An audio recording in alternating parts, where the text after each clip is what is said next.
There's a film with Bradley Cooper called Limitless where he plays a character called Edward Morrow. And in the film, Edward Morrow is a struggling writer who seems to be just really struggling with trying to make it through in life and trying to be a successful author. And he's introduced to this drug called NCT. And by taking this drug, he basically discovers that he has these almost superhuman mental abilities, that he can memorize and analyze things much faster. He can learn anything very quickly. And in many ways, he becomes almost superhuman, at least when it comes to his mental attributes.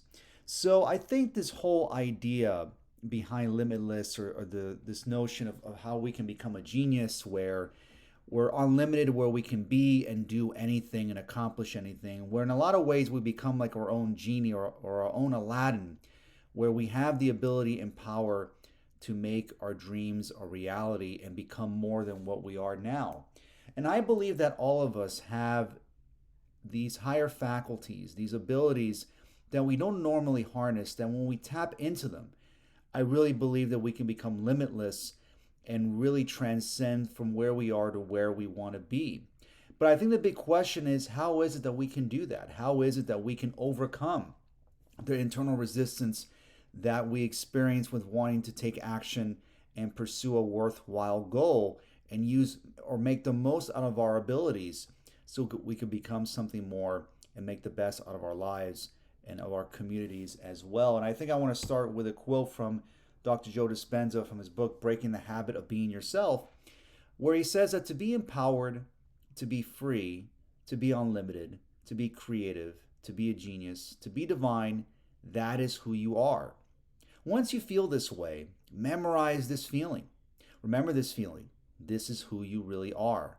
If you want a new outcome, you'll have to break the habit of being yourself and reinvent a new self. So, what Dr. Dispenza or Joe Dispenza is saying here is that all of us have creative genius within us. We all have the divine and these godlike powers, in a way, if that's one way you want to put it, where we have the ability to do amazing things.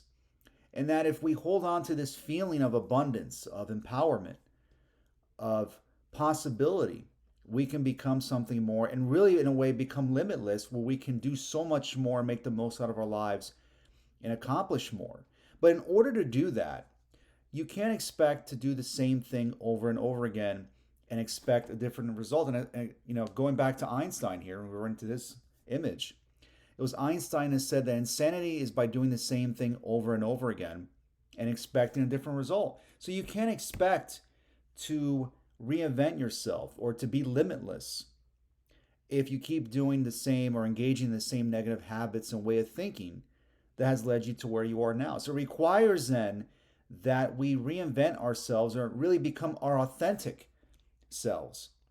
And we remove this internal resistance that we face when acting out on our ideas. And that's really the big problem that many of us experience. And in fact, I had a conversation with the head of a college of business program of a major university. And one of the big issues that the program director had with his students is that students really struggle with ideation or acting out on their ideas. And I think that's what many of us as a whole struggle with, that we struggle to ultimately remove this negative clutter that all of us experience because we're bombarded with so much information or negative information.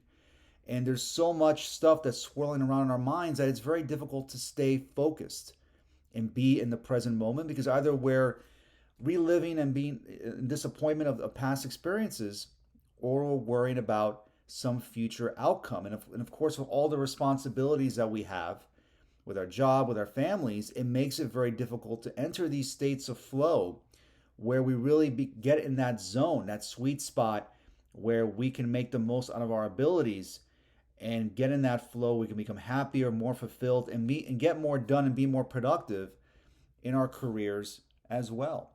So, in order to become limitless, then, it requires that we enter these flow states more often. And what is flow? And I'm going to quote Stephen Kotler in his work, and he's done some extensive work on flow. Flow is basically where you're so immersed in what it is that you're doing that you forget about time, you forget about the past or the future. You are immersed in the present moment and you're totally focused on what it is that you're doing. And Haley Simonson Hiley, who wrote his seminal book on flow, describes that these are the most optimal experiences of human existence. That it's not when we're resting or working on our beach or we're laying out on the beach when we're our happiest. We are our most happiest and joyful when we're actually working and in this zone or in this flow where really the good stuff really happens. And this is where there's a lot of chemicals in the brain that are released, uh, melatonin, norepinephrine, serotonin, all these other chemicals, these feel good chemicals that when they're released, when we're entering these states of flow, that's when it almost feels like we're superhuman in a way, where we're just in this zone where things just start clicking and we begin to take action on our ideas. And it was, again, to quote Stephen Collar from his book, The Rise of Superman, Decoding the Science of Ultimate Human Performance. He says that since flow is a fluid action state, making better decisions isn't enough. We also have to act on those decisions.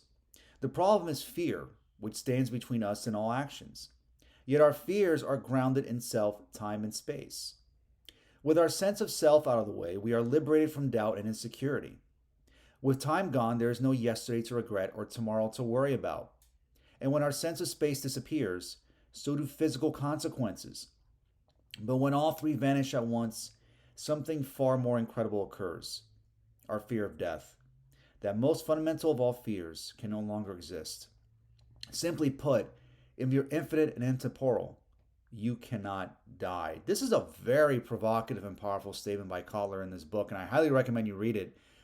And really, what he is saying here, that to enter this superhuman state or this mindset of Superman, I guess to kind of paraphrase the book, is that it requires us that we begin to take action on our ideas and not become so overly concerned with the outcome or worry about the past or live in the past or worry about the future. It's by living in the present moment and by taking action on our ideas. And when we do that, when we do this enough time and take more calculated risks and let go of this internal resistance that we face, that's when really things begin to happen. And that's when we can enter these superhuman states where we're so immersed in the present moment that we're not so much concerned about the outcome or even our fear of death in a way. And Kotler has interviewed many high-level athletes like skydivers and surfers.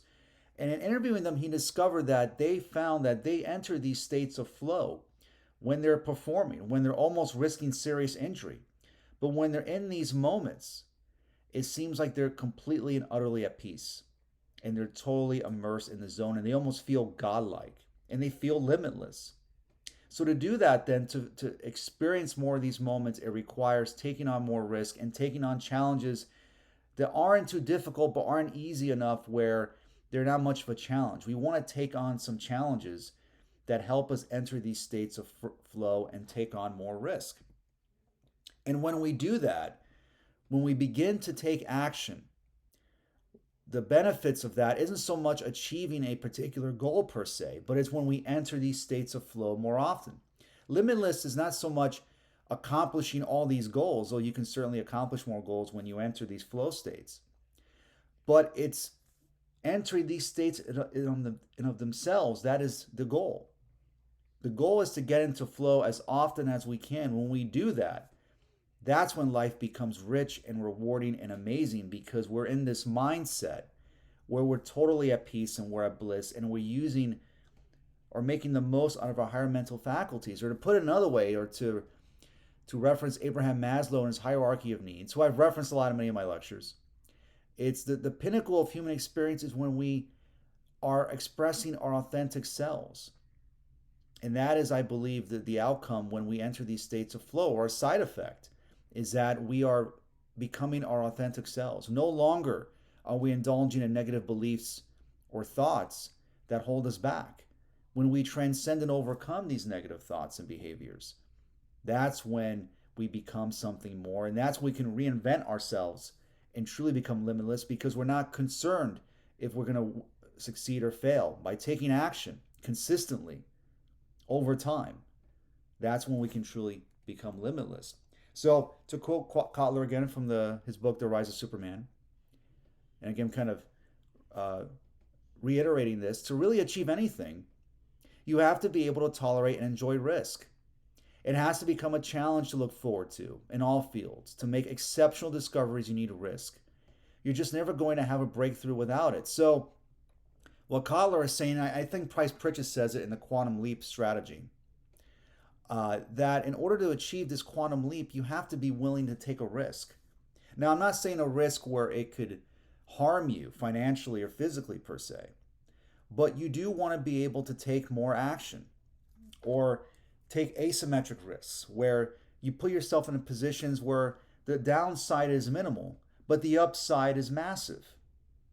And you do this enough time, you make enough bets where you minimize risk and you maximize reward and you take consistent action over a period of time. Not only do you enter these flow states more often, because you're taking on more risk, you put yourself in a position where you increase the probability of success. And by entering these states of flow, and maybe I'm getting to the metaphysical here, and there's a lot of debate about this, but when you get into these states of flow, I believe you tap into forces not just within yourself, but that are around us. And we hear the term of describing God as like an infinite intelligence. He's all around us. God's all around us, omnipresent. And when you tap into this energy and become aware of it and merge with it by entering these states of flow, things begin to happen. And perhaps maybe that's what Carl Jung describes in this work on synchronicity, where chance occurrences happen, new opportunities and experiences occur by entering these flow states much more often. It's something to explore, but it's a subjective experience which you have to experiment with yourself. But ultimately here, I believe that if we take enough action and we let go, as David Hawkins says, and let go of the negative thoughts and accept the fact that we've been experiencing them and let them go rather than resisting them, we can remove this negative mental clutter that has been holding us back, and then we can begin to take action on our ideas. Now, we may not necessarily get the desired outcome we want, but when we take more action and we enter these flow states much more often, that's when miracles begin to happen, and that's when I believe we are truly limitless. So I hope you enjoyed this lecture. Make sure you hit the subscribe button so you can watch all my lectures on personal growth, wealth building, creativity, and entrepreneurship, and hit that like button as well. Thanks so much for watching my lecture, and I'll see you next time.